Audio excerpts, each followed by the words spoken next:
Hey everybody, I'm Zach. And I'm Jesse. You're watching Now Let's Review. Let's get into this really cool commuter scooter next. All right, so this is the EMOVE Cruiser V2. We've done the V1 way back in the day, and this one is better in pretty much every respect. And they've made a lot of big improvements, and I have to say that this has got to be the best commuting scooter that I have seen. Wow. I think Bar none, period, end of story, that's it. I'd have to agree with you. I think one way that I think of a product is whether or not I want someone to take it away from me. And the thought of like letting someone else take the scooter is like, no, it's my scooter. So I think I've fallen in love with it. So yeah, the official name for the scooter is the EMOVE Cruiser V2 52 volt quad suspension 62 mile long distance electric scooter, which basically tells you everything you need to know about it, which is really cool. It lists for $16.99 on their website, but there's usually a sale price of $14.99. So that's what you should expect to pay. Comes in 4 colors. You're seeing it here in the chameleon white, but it also comes in satin black, army green, and EMOVE orange. All right, so what was the top speed you got on it? I got 33 miles an hour. That's what they say you'd get. Which is plenty fast. And it's no slouch when it comes to acceleration either. This is by no means the fastest accelerating scooter that we have tested, but I was able to get up to 33 miles an hour in a pretty decent amount of time. It can take off without having to kick off. It can do all sorts of really nice things, and that's thanks to this 1000-watt hub motor in the rear. Now, if you're looking at other scooters like the V-Sets and you're really into just adrenaline pumping, that may be the way to go for you. This, to me, it doesn't have that crazy acceleration, but it's got the crazy range. So to me, as Jesse said, I think it's a commuter scooter first, and then it's like an excitement scooter. Because acceleration is great up until a point to where it becomes pretty dangerous, right, especially when you're on 2 small wheels and you have a handlebar sticking up in front of you. And I will say that acceleration means that you're losing range every time you do an acceleration burst. And so I think they kind of had to find that happy medium, and I feel like they did find it with their throttle. It feels quick, but it's not insane quick. Yeah, and there's plenty of adjustability. You have 3 levels, 1 to 3, and that affects both the acceleration and the top speed. I really like that because, oh, I don't need to go very fast, set it in 1. Oh, I want to go very fast, accelerate up to that speed very fast, set it in 3, and then 2 is like a very happy medium. And that, to me, makes this an excellent commuting scooter. Right, because sometimes you get into those crowded bits of sidewalk or whatever, and you want to just turn the speed down a bit so you're safer. With the more punchy scooters like the V-Sets and stuff like that, they were just rockets on the launch pad, ready to rip at a moment's notice, which is very fun. But if you're commuting and there's like someone with a dog in front of you, you don't want to be like, this is way more relaxed and predictable. And I love that about this scooter. And I didn't know this, but this is one of the only long range scooters on the market. The closest there is to this is a 40-mile range scooter. So if you have commutes that are pretty long, this is pretty much one of your only choices in the scooter market. But having said that, you can see this thing is a beast. It weighs 78 pounds. That is the weight of most fat tire e-bikes. So don't think you're gonna just get to work, put it under your arm, and just walk up a few flights of stairs. It's very heavy. Now it does fold, and they have a new folding mechanism, which I really like a lot. This is the stiffest stem I have felt by far. And this folding mechanism is really cool because it's adjustable. So you can really get it to lock into place nice and tightly. But still, even with it folded, it's a hefty beast. Well, yeah, let's fold it. Okay. So you pull this. So you gotta push the button first. That's right. So extra safety push the button there. Fold it down. Yep. Fold this like this. There we go. So the nice part is that it locks into place like this. There's a little bit of wobble here and there's a little bit of wobble here, but you can't. It's 78 pounds. It's freaking heavy, man. Yeah, it's a very, very heavy scooter, but you could lift it from the handlebar. The only problem is that these handles extend. Yeah, 27.5 inches, way wider than their other ones. And in the earlier versions, you could fold these down. I'm so glad that they don't fold. And you might say, Jesse, you're just complaining about how much space they take up. The rigidity of this design, when you're going 33 miles an hour, is essential. There is no trade-offs with space. This is a vehicle, and you will simply treat it as such. Also, I like that there's a lot of real estate on the handlebars now to put all kinds of additional accessories. Yeah, so you can have your phone, your morning cup of coffee. This is really a commuting thing. It's designed around commuting, and a lot of e-scooters, try and claim that they're like, you can commute on this. This one you actually can, and that brings me to my next point, which is these tires. Yeah, these are really cool. So our biggest complaint on most tires is either that they're hard rocks, they're solid, or if they're filled with air, then you have tubes, but these don't have tubes. These are like your car tires that are sitting on your car right now. And if you don't have a car, look outside. Every single car that you see has this style of tires. It's called a radial tubeless tire. The reason that car tires don't pop all the time is because they don't have tubes. Back in the day, ye olden times of the Ford Model T, they had tube tires and they used to pop all the time. These will not pop very often. They're also self-sealing. So, I mean, I can't promise that in every case, but if it's a small puncture, they probably will self-seal. And the other thing that I like is that on the rear, you have a quick disconnect for the motor. You also have a split rim for the motor, and that's going to make changing that rear tire a lot easier. Yeah, it goes from being impossible to easier. On the front, they don't have a split rim, but you don't have the motor to worry about. And I think that this is just overall a design specific to reliability.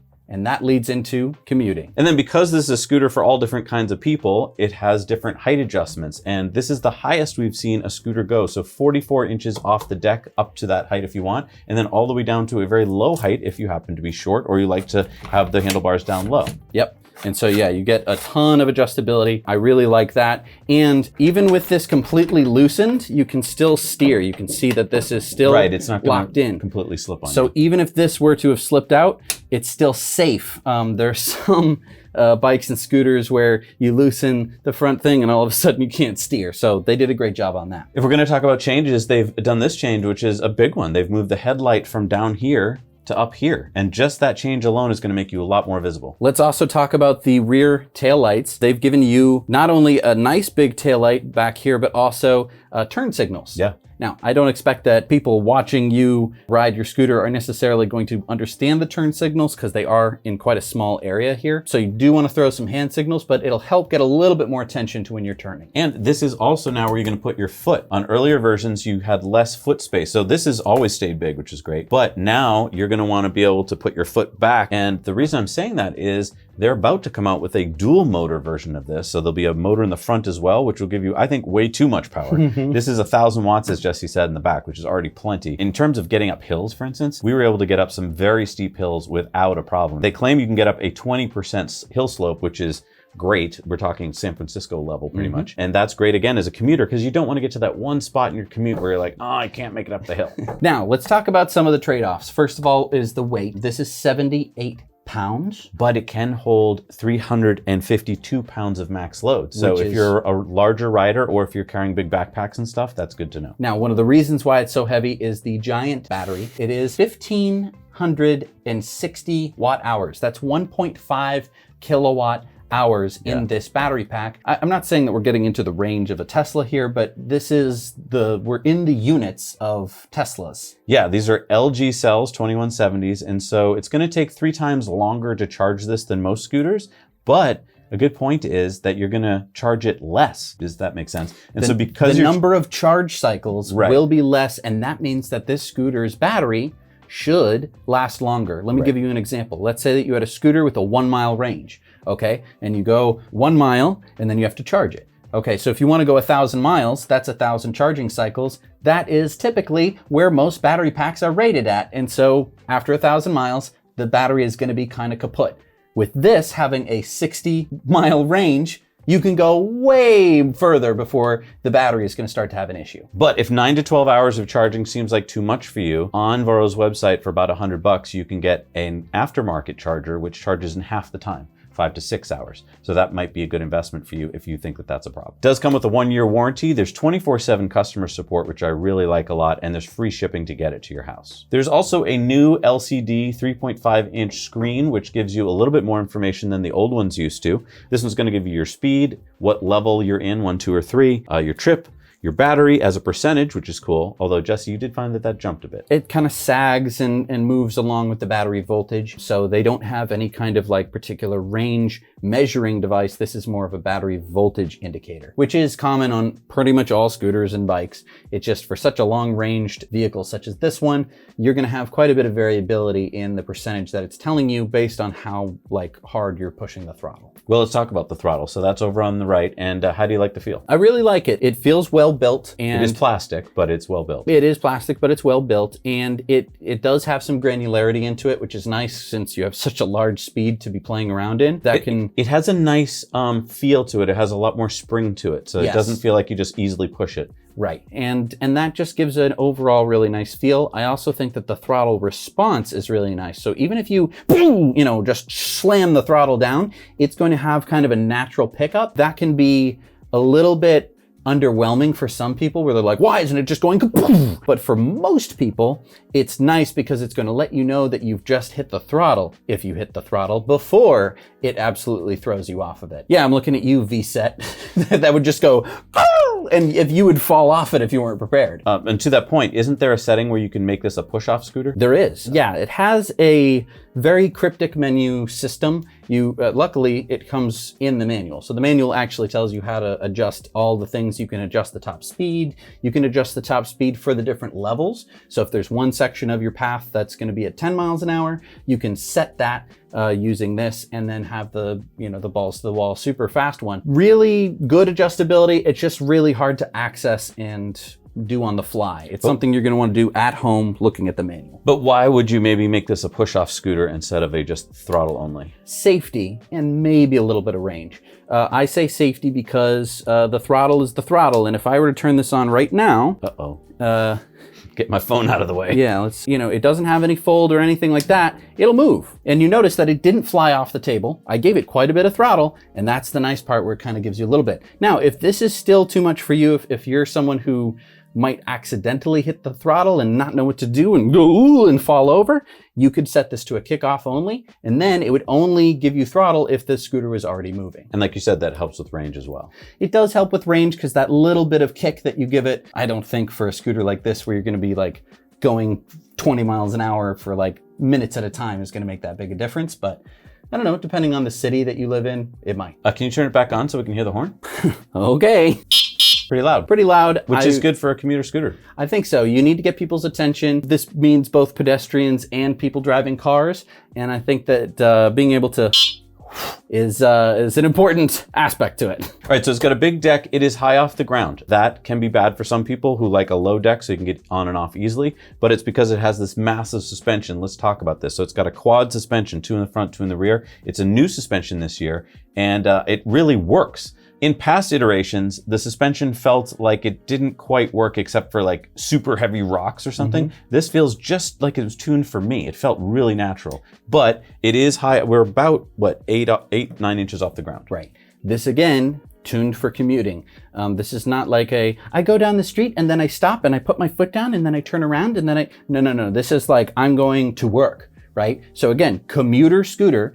You need this ground clearance for giant bumps and potholes that you're going to encounter curbs along your way, and possibly even curbs. This can probably healthily go down a curb. I'm not so certain about going up a full like 4 or 5 inch curb, but I will say that the suspension is really nice, and you're going to lose some of this height when you step on it because the suspension will start to spring up, but that's going to give you that smoothness of riding that's going to make this a commuter scooter. So again, all the engineering trade-offs that they made are all for commuting, and I really, really like that because it means that this was made for commuting. Let's talk about the brakes. It seems like you only get cable brakes, but that's not true. They brought cables down to hydraulic calipers. And what's really smart about this is normally when you have to do brake work, so in a year or two after you buy it, you got to add some more liquid to the hydraulics. Well, that's messy and so forth. But here, because it's cabled down to here, it's easy if you need to add it, and you probably won't need to add it because there's not really any place for it to lose it. The less fluid you have, the less bleeding you're going to have to do. And again, they were thinking about reliability and durability over a long period of time, which is exactly what you want if you're getting a commuter scooter. And I mean, these nice big rotors and these nice 2 big brakes on the front and rear, I felt really good because that was my one concern. There's a heavy scooter, it goes fast, but from even high speeds, you could stop really smoothly. I would say that it was excellent, and I didn't feel like I was going to go over the handlebars too much. Also, having this back wheelie bar is nice because when you're braking, you can kind of put all your weight way and it's solid. back. It is solid. Yes. That does not feel like some of these scooters you put your weight on, you're like, is that going to break? Yes. That's not going to break. So you put all your weight back there and you can slow way down very quickly. I love that. You know what I like that they did take away from the scooter? What? There used to be a key ignition right here. And I hate keys, especially since when you're carrying this around and you bump it, you might break the key off. Yep. And they got rid of that. Which you might lose the key. Yes. it would jangle because you'd have the other key. Now, I want to say there. this. The reason you have the key is so it doesn't get stolen, right? And when a scooter gets to $1,500, if they want to steal it, they're going to steal it, and they're going to figure out how to rewire it later. So if you need to lock this up, you need to lock this up. The key wasn't going to help you anyway, is my take on it. So if you need to get the proper locks for it, get the proper locks, because that key was not going to help you. So get a proper bike lock, match it to whatever the bike and scooter thieves are doing in your area. And if you're like, I don't think there's bike and scooter thieves, Google it. Double check. And this is a place, I think, to lock it up, right around there. I think so too, yeah. Voro Motors has a ton of fun accessories on their website. So I feel like if you're gonna get this as a commuter, get it for a couple weeks and see what you want to add to it. You can get seats. You can even change out the throttle to a different throttle. So go on their website, check out their accessories, because if you're gonna ride it a lot, you deserve to have something that feels really comfortable and safe. And this is where I'm very, very excited to talk about this thing, because I think that we've been talking about it as a commuter, as kind of like a businessman would ride. I think that this could be a commuter for someone in high school or college to be able to ride.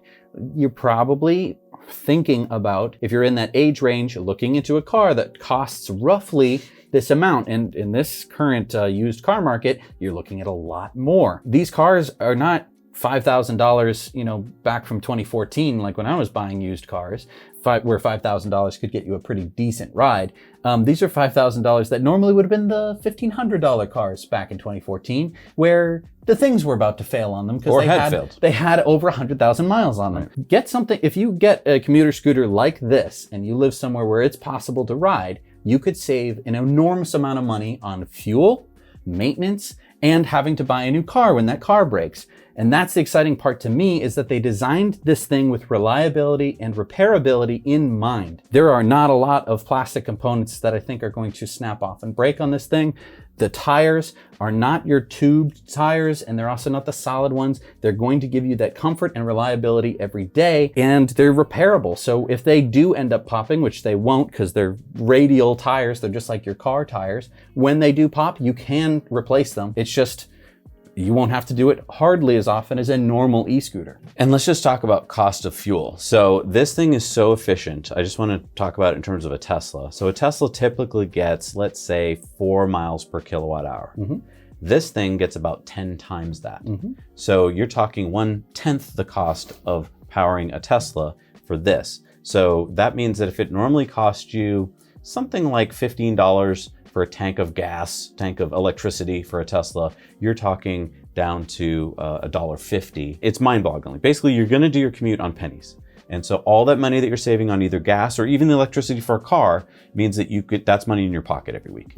And that's what I think is this biggest selling point that most people don't talk about, is just how much you're gonna save on maintenance and fuel. I wanna talk about just a couple of cons at the end of this video. The first is the weight. Obviously, if you have trouble lifting things, this might not be the scooter for you. I'm having trouble lifting it off of this table. It took both of us to put it on. So carrying it up and down stairs, forget about it. You need somewhere in your office building, if this is your commuter, or wherever you work, to be able to roll this in the front door, not up a couple steps, in the front door, plug it in.